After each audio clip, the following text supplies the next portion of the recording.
Agents, welcome to another webinar Wednesday. Today we have the great honor of doing a class on the new AAR Purchase Contract. In case you guys haven't heard, and if you are in real estate, you probably have. Otherwise, yeah, you've been under a rock somewhere in a beautiful island in Fiji. We do have a new Arizona Association of Realtors Purchase Contract, which will become effective February 1st, 2017, which already passed, by the way. So what that means is that there have been many changes in the contract that we're going to go over today to help you in executing and getting those accepted offers. So welcome everyone to Webinar Wednesday. My name is Veronica Barragan, and I'm going to go ahead and get started here in a quick minute. I'm going to give you guys a couple of minutes to just log in. Wanted to make sure that you guys can hear me, as well as you should be able to see my screen and my PowerPoint presentation here. I do have your chat enabled here on the side, so feel free in connecting and chatting with me here with any questions. Questions go here, guys. And I do also have my cell phone right next to me, so in case you want to send me a text message, or if you want to connect with me in that manner. But I will be going back and forth, checking my the chat to see if you guys have any questions. So with that being said, let's go ahead and get started, guys. So we have the new purchase contract effective February 1st, like we said. We're going to be going over some of the changes that you need to be looking out for. So, oops, my bad. 1 second. So an overview of the 2011 form changes, and then the new and revised forms that will launch February 1st. So there were revisions to the February 2016 purchase contract, residential resale purchase contract, as well as some of the ancillary forms, which I'll go over today that you should be looking out for. So additional addendums. So let's get started first with the real estate purchase contract. So pretty much every section of the contract kind of changed one way or another. So there's going to be a lot of things to look out for. The great thing about this webinar, guys, is that it is being recorded, so you can always get a replay on this. So first and foremost, the very first page, attention buyer, the buyer attachment. There are certain sections that have changed in there.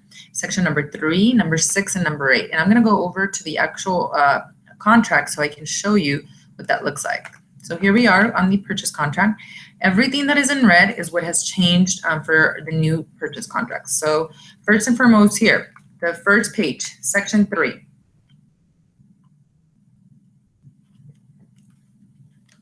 Some of the things that change here are, it is important for you to hire a qualified general home inspector. That changed from the other verbiage. Heating, cooling, mold inspector, pest inspector, pool inspector, roof inspector. They basically just listed out the types of skills or trades that you can actually hire for clarification. It also is telling you in section 6 here, read the title come in within 5 days of the receipt, which is what has changed in the new contract. And then read the CCNRs and all other governing documents within 5 days of the receipt also. And then section 8, conduct a thorough pre-closing walkthrough. Section 6I, if the property is unacceptable, speak up. After the closing may be too late. Just a couple of things in there. And then right next to the sentence, they put manage risk buyer advisory, which is a link that will take them to finding out more on that buyer advisory. And I just pulled an old purchase contract here in front of me so I can be comparing to the old one, so I can tell you exactly how that changed. So nothing huge here on the first page. Second page, let's see what's going on with the second page. So second page, guys, we are talking about number 1, there's changes in the property section, and they include the earnest money deposit, cash sale proof of funds, failure to pay closing funds, U.S. currency only, fixtures and personal property, leased items, and also section 2 does not apply for cash sales, as we know that. So going back to our contract, I'll show you what that looks like. So in this section, it not necessarily will mean exactly that you'll be entering different information on here. What it is just the verbiage that has changed. So section 8 and 9, now we have legal description, and we have additional line items for that. And then the earnest money right here. So what it is telling us now on section 11, what it used to be, let me pull up section 11 here. And section 11 had in the past, section 11 was actually not the earnest money side. It was just the blank dollar. It was earnest money was actually in section 9 in the past, and now it's going to be in section 11. So that's really the difference there. Now, line number 17 through 20, this is where there's a bigger change here. Earnest money is in the form of personal check, wire transfer, and other. And then upon acceptance of this offer, the earnest money will be deposited with, of course, escrow company. And if this is an all-cash sale, a letter of credit or a source of funds from a financial institution documenting the availability of funds to close escrow is attached here too. So they put this now on the first real page of the purchase contract, page 1. It used to be, remember guys, the earnest money used to be actually in the back in section or page 8. So that's where it's changed. Now you'll find it in the front here. And then section 29 through 31, buyer acknowledges that the failure to pay the required closing funds by the scheduled COE, if not cured after a cure notice is delivered pursuant to section 7A, shall be constituted as a material breach of this contract, and the earning money shall be subject to forfeiture. All funds are to be in U.S. currency. So 29 through 31, basically what they're saying is that as a buyer who fails to come in with the closing funds, that the earnest money will not be forfeited to that buyer. And if they're not cured and a cure notice is delivered, that it will be considered a material breach, guys. So the contract, and then whoever's in breach or the party that's not in breach can call for the contract to be or the earnest money to be refunded to them. So this is now in section 29 through 31. So nothing to write in there, but just something to note. With the addenda incorporated, that changed a lot because a lot of our addenda, one of our addendums that went away was the as-is addendum. And we're getting to warranties right now that went away, but we no longer will be using an as-is addendum. So that's what really changed here in section 1F. All right, so let's go to the next one. This is gonna be, so earnest money is in the form of personal check, wire transfer, another. Upon acceptance of this offer, the earnest money, of course, that changed. An all cash sale, that changed. So nothing as far as just where in the contract it changed. Section 29, buyer acknowledges that failure to pay the required closing funds. So we talked about that. They added that into the first page. So look out for it. Now here we go with lines 39 through 68, which is going to talk about definitions of fixtures and what conveys. The list of fixtures is in alphabetical order now. Section 42 through 50 talks about the leased items. And then section 68, if this is an all cash sale, section 2 does not apply. So you go right to section 3. So let me show you what that looks like. This is section 2 here. And if you can see, page 2 changed a lot, guys. So fixtures and personal properties. So they changed the verbiage up here. For the purpose of this contract, fixtures shall remain properly attached. And as you can see, they're in alphabetical order. And now they're listed. And we didn't have that before. So this makes more clarification so that seller doesn't take the stuff that they're not supposed to take. And if owned by the seller, the following items are also included in the sale. So you can actually check. Now you have the opportunity to check above ground, spa, hot tub, those personal items, or you have a line item for other in case there's something else that you actually want to cover. So big changes on that top section right there. Leased items, it says seller shall deliver notice of all leased items within 3 days after contract acceptance. This is huge, guys, especially now that we're getting into the solar world, which we're having a lot of lease solar systems. So now they've added that for protection. And then on line number 68, section 2 does not apply if it's an all cash sale. They added that line. You don't have to cross this section off. You simply, if it is cash, you need to move on to the next section. In financing, what changed here is section 2B, and it says buyer's obligation to complete the sale is contingent upon buyers attaining loan approval without prior to document conditions no later than 3 days prior to the COE date for the loan described in the AAR loan status update or the AAR pre-qualification form, whichever is delivered later. So the verbiage changed a little bit, and of course it has to do also with our closing disclosure now that they have to sign 3 days prior. What also changed, guys, is in the unfulfilled loan contingency right here. So it says here, buyer is unable to obtain loan approval without PT conditions and delivers notice of inability to obtain loan approval no later than 3 days prior to the COE date. If buyer fails to deliver such notice, seller may issue a cure notice to buyer as required by section 7A in the event of buyer's breach. Sellers shall be entitled to the earnest money pursuant to section 7B If prior to the expiration of any cure period, buyer delivers notice of inability to obtain loan approval, buyer shall be entitled to return of the earnest money. So that's section 2C, where before it did not include all of that verbiage. The unfulfilled loan contingency did not include what's in red, which basically is now describing what happens after receiving a cure notice and what happens if the buyer fails to deliver such notice. So just a little bit of a different process in that section. Then we got section 2J. Let's see, seller concessions. That moved a lot. Remember, back in our old contract, we had seller concessions as line number 2J. Now they're adding it right here, also on 2J, but it's in a different part of the page. And in addition to the other costs, seller has agreed to pay here on a percentage, just like before, or an amount, just like before, to be used only for buyer's loan costs, impounds, title escrow, and company costs, recording fees, and if applicable, VA loan costs not permitted to be paid by buyer. So usually, because there was so much discrepancy as to what these closing costs were actually going to cover, what they did is they just added more verbiage so you don't have to include that verbiage in section 8 of the contract. So now it's specifically telling us exactly what this closing costs assistance is going to be able to pay. So you don't have to clarify and be ambiguous and repetitive into it again. Let's see, appraisal cost. Initial appraisal fee shall, so that changed, just that verbiage. So it's like always buyer, seller, and typically, like we know, seller pays for those appraisals. And then at the time payment is required by lender and it is not refundable. So they added all of this verbiage about the appraisal. If seller is paying the initial appraisal fee, the fee will not or will be applied against seller's concession at COE, if applicable. If buyer's lender requires an updated appraisal prior to COE, it will be performed at buyer's expense. An appraiser lender required inspection cost shall be paid for by the buyer. So now it's really clearly telling us that if there is a reinspection, that the buyer is going to be responsible for that fee.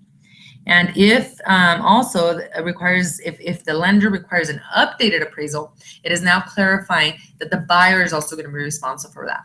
Now, is this set in stone? No, you can still negotiate all of this, but be aware that that's what it's saying now. So if you want to get an offer accepted and you want the seller to pay for any, if you already know you have a property that may not appraise, and your buyer is willing to put some skin on the game and actually pay for the appraisal, but they know that perhaps it may come in low, perhaps you want to negotiate in your initial offer that they pay for the reinspection, or that they pay for an updated appraisal if that's something that you feel will happen. Of course, the more, it depends on the property. If there's multiple offers or if it's a hot property, you probably don't want to go asking for stuff like this. But it does now make it really clear as to who's going to pay what in the transaction. All right, so now as you can see, page 2 also, which used to not have anything, I'm sorry, page 3, which used to not have anything about title and the financing. Now it starts with title and escrow, section 3. Now with this section, what it's changing is, so most of the changes in the finance section add legalize to clarify duties. That's pretty much what it is. So we went through this, so let's go to section 3. Title investing, section 120. Buyer will take title as determined before COE. If buyer is married and intends to take title as his or her whole sole and separate property, a disclaimer deed may be required. So now it's disclosing that to the buyer. Why? Because this happens very commonly. And now the buyer needs to be in the know that a disclaimer deed will be required. So that's what changes there. In section 3H, assessments and liens, now it clarifies it even further. The amount of any assessment, lien, or bond, including those charged by a special taxing district, such as a 153, community facilities district, shall be prorated as of COE. It was before a little unclear as to who really is responsible for those types of fees. So now it's saying it will be prorated based on ownership. So this helps with the debits and credit when you get to that final statement. So let's look at the next section here. Disclosures, do you love acronyms, SPUDS and FERPDA. So let's see what it's doing. So section 4A, let's go take a look. Seller property disclosure statements. Now this changes completely, guys. Typically, we would, you had 10 days after contract acceptance to receive the seller property disclosure statements from your listing agent, right? And now that has changed to only 3 days, guys. So that's section 4A of the contract. So look out for it. You listing agents, make sure that you're complying with this because now you don't have 10 days. That means your offer gets accepted. You need to send it over right away. So right here is where it actually changed. Let me show you. 8-9, demand the seller directly. Let's see. Disclosure right here. 3 days, guys. So big difference. It's going to make the transactions move a lot faster. Same thing with insurance claims history, guys. 5 days. And they need a 5-year insurance claims history. Before, it really didn't say how long. Usually 1 year, 2 year, whatever would apply. But now it's asking 5 year, and then the seller has 5 days to supply this for you. So when you're going to your listing presentation, guys, you have to be already getting these done because you need to send those over a lot quicker now. So make sure your owners or your sellers are on board with you. Section 4C, which was never before in the contract, talks about foreign sellers, which is FIRPTA, because we have a lot of foreign investors and foreign second homeowners. Now they've included this little clause in the section, which reads, the Foreign Investment and Real Property Tax Act, which is FIRPTA, is applicable if seller is a non-resident alien individual, foreign corporation, foreign partnership, foreign trust, or foreign estate, or foreign person. Seller agrees to complete, sign, and deliver to escrow company a certificate indicating whether seller is a foreign person. FIRPTA requires that a foreign seller may have a federal income taxes up to 15% of the purchase price withheld, unless an exception applies. Seller is responsible for obtaining independent legal and tax advice. So we never disclosed that in the past. And so what we're doing now, guys, is that we are telling them that they may be party to this FIRPTA. So you didn't have to, we did disclose it, but we disclosed it in section 8. We had to write this in. Now it's already part of the contract. So it is disclosed. Now, if you do have a seller or a seller who's doing FIRPTA, they would still need to add that to section 8, additionally disclosing it just to keep it safe. Okay. So that's section 4C that changed a little. Now warranties. This is probably one of the biggest changes that actually occurred within the purchase contract. So let's look at what that looks like. So that's FIRPTA. So what that means to you guys is that there are no more warranted items. Without them, we remove buyer expectations and emphasize buyer due diligence obligations. What does that mean? That instead of just assuming that the buyer understands what or basing it on their perception as to what would be considered warranted, now it emphasizes the fact that the buyer really needs to do their homework and really do a thorough inspection so that they could request anything to be done. The property pretty much, because we don't have an as-is addendum anymore, the property really, with the purchase contract, what it's saying is that it's sold as is. However, that does not eliminate the opportunity for you as a buyer or a buyer's agent to negotiate any of the repairs. Now you won't have the fogginess as to what is warranted and what isn't. So it'll help you tremendously in that. So what it says now on there is condition of premises. Buyer and seller agree the premises are being sold in its present physical condition as of the date of contract acceptance, right? That can scare a few buyers thinking, you know, I may be stuck with something really horrible in inspection.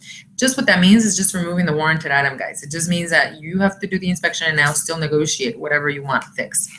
So seller makes no warranty to the buyer, either expressed or implied, as to the condition. On premises, however, seller shall maintain and repair the premises so that at the earlier possession of close of escrow. That didn't change too much as far as the verbiage, but where it really, again, is going to be a game changer is in those warranted items. So all of this section was reworded so that the now no longer have that issue. I think it makes it a lot easier, actually, because most of the challenges that we had with agents is that they themselves cannot figure out whether something would be warranted because, again, it's all based on perception. Some people would think, yep, and some people would argue no. So now this is going to just make it more of a situation where the buyer has to be really responsible for their due diligence during that inspection period. All right, so let me just go check really quick to see if anybody has any questions.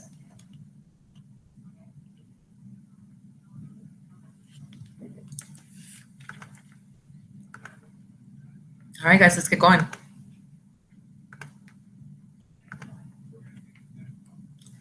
Due diligence, more clarifications. So now we have flood hazard, the BINSR cancellation, IRS, and FERPTA reporting. So section 6D, lines 233 to 236, the flood hazard section actually changed as well. So here we are, 233 to 236. So here's where it changed, guys. Flood hazard designations or the cost of flood hazard insurance shall be determined by buyer during the inspection period. That was never there before. That way we don't have the excuse of a delayed close of escrow because we're waiting for that. The premises are situated in an area identified as having any special flood hazards by any government agency. The lender may require the purchase of flood hazard insurance. Special flood hazards may also affect the ability to encumber or improve the premises. So we're basically just disclosing that, and we're saying that if there is flood hazard required, that the lender may actually require it, and that the buyer needs to be aware whether that's an issue or not right at the beginning and not wait till the end. Section 6J, buyer disapproval. So now we're going to talk about the inspection. So let's go back over here and see what it actually looks like now. So this is section 6E. Where is my section? So here it is.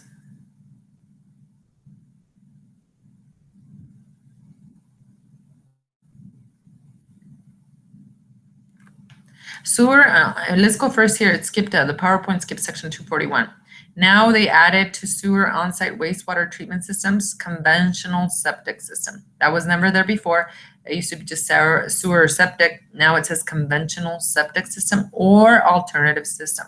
So we do get that a lot, especially with the horse property. So you have an additional explanation on section 244. If the premises are served by a conventional septic or alternative system, the AAR on-site wastewater treatment facility addendum is incorporated herein by reference. So anytime we are doing a conventional septic, then we can use that addendum.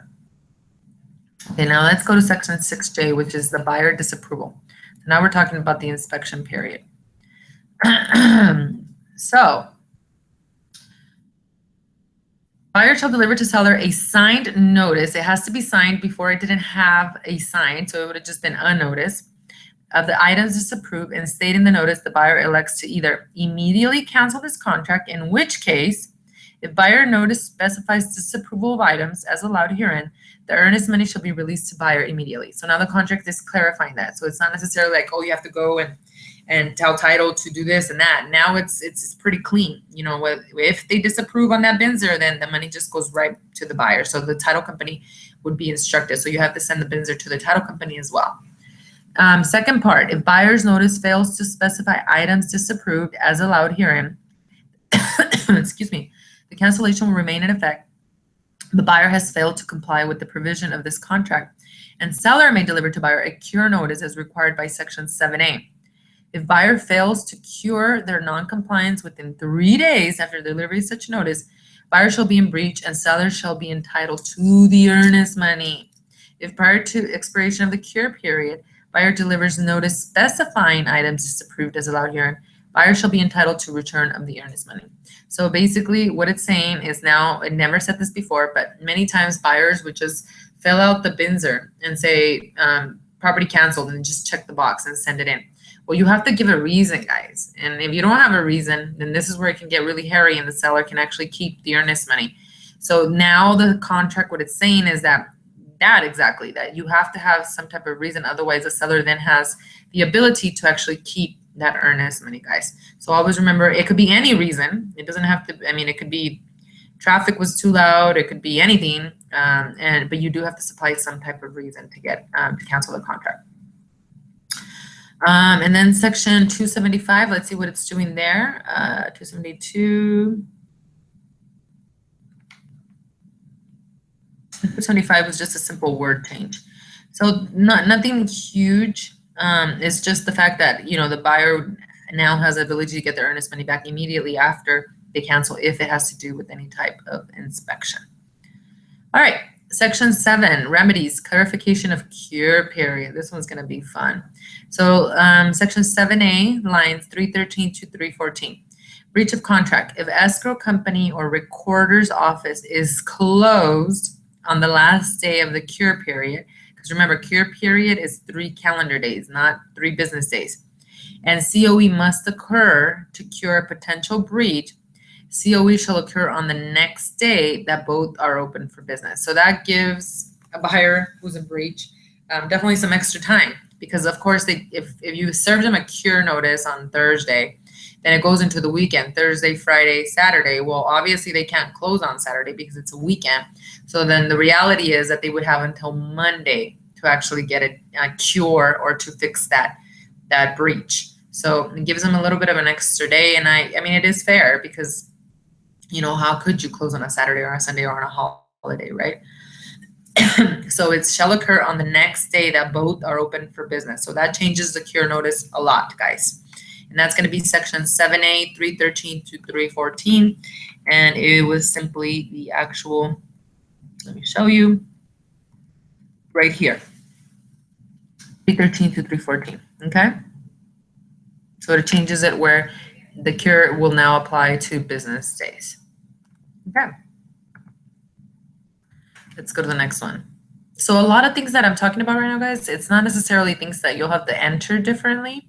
They're just things that are in different places, or perhaps there's additional things to watch out for as far as the legalities go. Section 8A has more lines for the additional terms and conditions. So let's look at what that looks like.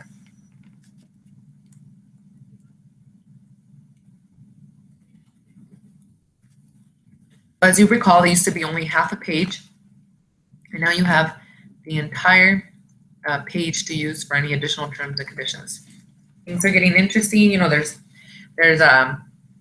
interesting financing. There's interesting negotiations, especially with contingencies on sales of homes. So now you have the opportunity for additional line items to get your negotiation skills in there.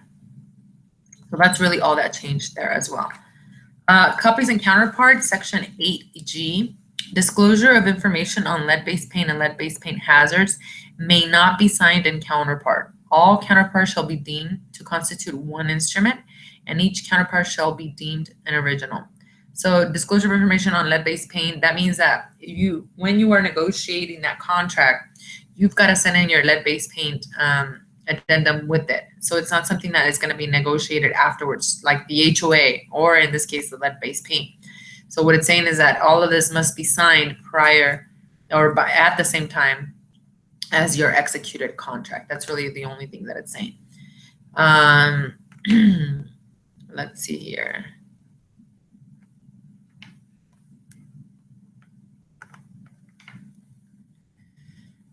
So section 8M, notice. Let's see, it says here, section 8 has more lines for additional buyers. Section 8Q and 9A has more lines for additional agents on team. Now this was one of the toughest ones, especially if you're like doing a transaction with someone else. So let's see, right here. So print agent's name. And now if you're doing, let's say you're splitting it with someone, now both of you guys will be able to get credit and you'll be able to put that on here. This is also great for teams, like I said, who have buyer's agents, seller's agents underneath them, where they'll both be able to get that credit. So that changed. Agent MLS code you can now enter, and then agent state license number. That one was actually in the last contract as well, but it's giving you the opportunity for any other new agent that you may be adding. And then they also added a section here for the buyer's name to be printed. So you do need to put that in there as well. Seller acceptance, the things that change here are print agent's name. So a couple of sections in case you are co-listing with someone as well, but nothing huge here. And then section line number 467, section 9C, as far as the counteroffers goes. It is incorporated here by the reference seller must sign and deliver both this offer and the counter offer. So many times, guys, so when you guys get a counter offer, when you get an offer and you're the listing agent and you present it to your seller and now you want to send them a counter offer, right?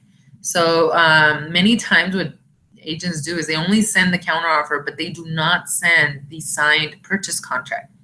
When you're sending a counter offer, guys, you have to include the signed purchase contract. And remember, you always have to check line or box number 467 if you are going to respond with a counter offer, because if you send it without that little box check, then in essence, what you're doing is you're just accepting the contract. So you got what they did is that they put seller must sign and deliver both this offer and the counter offer. So they're just clarifying that you guys have to include the signed offer with the checkbox that says counter offer is attached with the counter offer. So don't forget to do that, guys. So these are the basics changes on here. I'm telling you, it's more verbiage. The biggest things is the warranties went away. As is, you know, basically there is no as is addendum. And then, like I said, like things change as far as where they belong. Like earnest money used to be on page 8, and now it's going to be on page 1. So it's going to take a little bit of practice for you to remember where things are going. But as far as putting in information, it's going to be the same typically. So let's look at what other, we looked at this. Let's look at the other forms that are actually going to have some additional information that has changed, okay? So first and foremost, 11 revised forms that are available beginning February 1st. The additional clause addendum, there's additional verbiage in there that changed. Nothing, again, filling it out differently. Appraisal contingency notice, there is now changes in that as well. All of this can be found in zip forms. The buyer broker exclusive employment agreement, that one is also has some change, some revisions to it. Counter offer, the multiple counter offer, which you guys are going to get into as well. Multiple offer and counter offer, also some revisions there. The pre-qualification form. Short sale addendum also changed. Now, again, it's not filling out. It's just certain things with verbiage. The short sale addendum to the listing contract and the unfulfilled loan contingency notice and the critical date list. So some of these you may or may not use, but just understand that there's little small tweaks and changes. Now, like I said, there are also some documents that have been removed. The as-is addendum dated September 2015 will be permanently removed on April 2nd, 2017. So it's still there now, but it will be gone, guys, beginning April 2nd. And it will not be replaced with any type of revised version. Why? Because the property after February 1st, the properties are sold as is, remember? There's no warranties, there's nothing that would tell us otherwise. So the buyer, if the buyer mistakenly submits their offer via an outdated version of the purchase contract and the seller wishes to proceed with it with an as-is sale.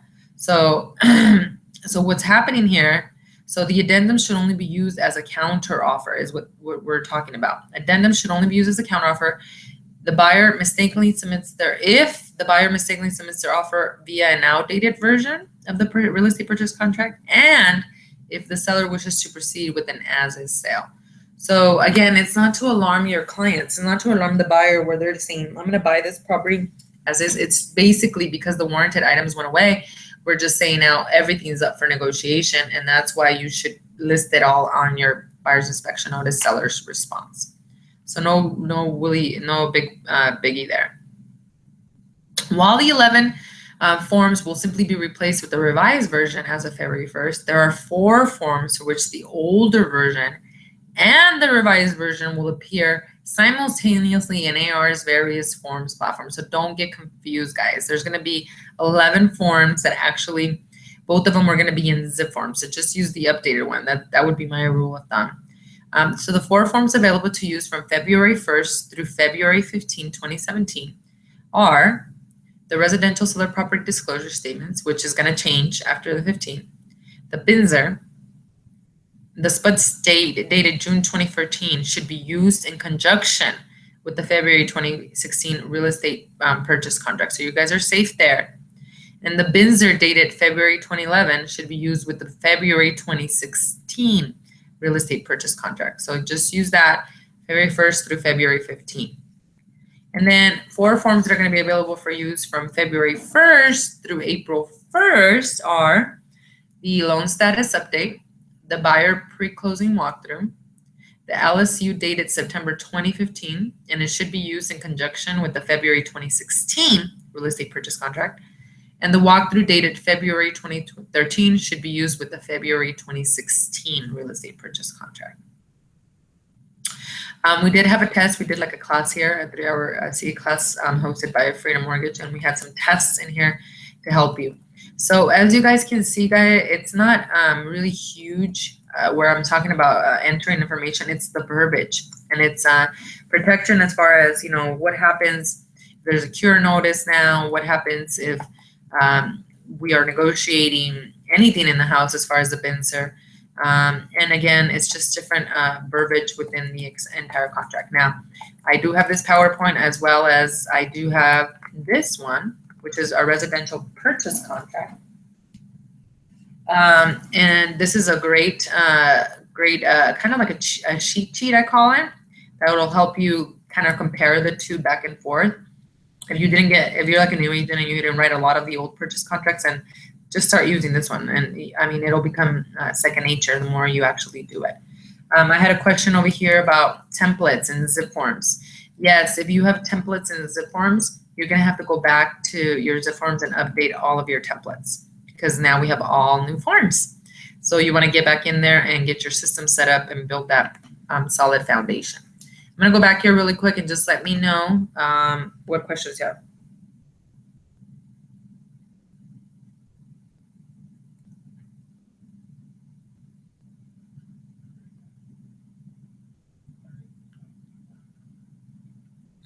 Do we have any more questions, guys? That was a great question, Jerry, about those templates. So yes, you're gonna have to get back into zip forms and get that done. This shouldn't scare you guys. I know there's a lot of red in this purchase contract, but let me tell you, again, it's just the verbiages, and just remember SPUDs, you have to turn them in 3 days. Clue report, which is the insurance history report, within 5 days, and it has to be a 5-year history. So set those expectations up with the seller. And then the fixtures and personal property, it's all alphabetical now, so this is going to be really easy. Financing, just additional clarification as to what happens, and then with the appraisal. And the biggest thing, like I said, is the warranted items that actually went away. So warranties section 5A, sold as is. Do not let your buyers get alarmed, because that does not mean that they cannot negotiate anything. Everything's negotiable, guys. That's why we do so much negotiation training as well, because even when you do get an executed contract, you're still negotiating all the way to the last day, guys. So what questions do you guys have? I'll see if they have any more questions. Otherwise, we're going to end it a little bit early so we can get going here, guys. And please watch it and replay it over and over. The best way to practice, of course, is to get out there and actually start writing offers. But guys, feel free to send me your offers for review prior to you sending them out, so that I can help you feel more secure and more trustworthy. Now, nowadays we do everything electronic signatures. So tell your client, you know, I'm going back to the office, I'm going to write it up, I'm going to send it to you to sign electronically. And at that point, you can send it to me directly and I can review it for you, so you have that peace of mind. But like I said, it's not going to be something that should stunt your production. It's something that you just got to push forward, move forward, and get it going. So rewatch this video. If you have any questions, call me, reach out to me direct, and I'm here to assist. So thank you guys so much for joining the webinar, and I will be seeing you all next Wednesday. We have a webinar next Wednesday on how to make more appointments. I know many of you guys are hustling out there with the lead generation, so I'm going to talk to you guys about setting more appointments and actually getting some clients. So join me next Wednesday. Next Wednesday we will be at 5 p.m. Today we're ending at, we started at 4, just because we are actually moving. I have an appointment tonight for a presentation. So next week, join me at 5 p.m. I'll send out the webinar link. And again, reach out to me direct if you have any questions. Have a very blessed evening, guys. Talk to you soon. Bye. Thank you guys for joining. Thanks, Jerry, for the question. Appreciate it. Bye.